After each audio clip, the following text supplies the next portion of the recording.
President Obama has long touted that al-Qaeda is on the run. Al-Qaeda is on the path to defeat, and bin Laden is dead. Al-Qaeda has been weakened, and Osama bin Laden is no more. Al-Qaeda has been decimated. Osama bin Laden is dead. 19 embassies across the Middle East remain closed today due to talk of a possible al-Qaeda terror attack.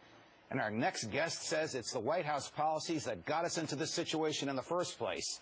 Joining us now, Texas Congressman Louie Gohmert. Congressman Gohmert, it's a pleasure. Always good to be with you, Judge. What policies of this White House got us into a position where Benghazi can happen, and overnight we have to shut down 19 embassies in the Middle East? Well, it's this administration's idea that you can go give a pretty speech and apologize really well, and then everybody will love you, which it has not happened. We've lost credibility in Muslim nations under this president.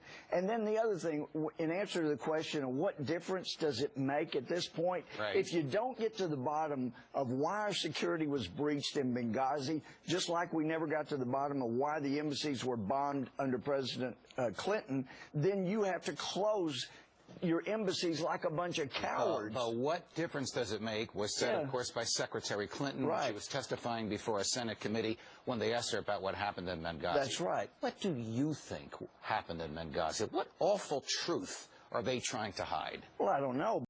But it seems, I mean, the story's been out there, gee, we were running guns, and that's why he met with the diplomat from Turkey, talking about Chris Stevens and all. We don't know, and that's why we need to get to the bottom of it. But there continues to be a cover-up about Benghazi, and it is important to know how our security was breached. How did we go so terribly wrong? How did we leave these people out there to die and not send help for 20 hours? Those are the things we need to get to the bottom of. And if we did, Judge, you don't have to close your embassies like big cowards and go running off. Here we are, the strongest country in the world. President will be in office for another 3 years. Do you expect any changes, foreign policy? If we do our jobs in Congress, he's going to have to change his policies and show a little strength instead of just nice speeches and running. All right, switching gears. The NSA is now sharing metadata with law enforcement agencies.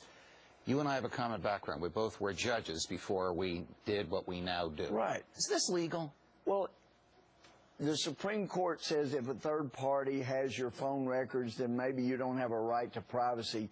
Judge, if it is legal, it's still very, very wrong. The Fourth Amendment should require them to have probable cause before they grab all our phone logs. And of course, we were told, oh, well, it's only the logs, it's only the metadata. They're getting more than that, we find out. It's been publicly revealed. You voted about 2 weeks ago on the floor of the House of Representatives to stop the NSA from sweeping everybody's phone calls, to allow them to go after bad guys when they have probable cause, but to stop them from listening to the phone calls and reading the emails of the rest of us.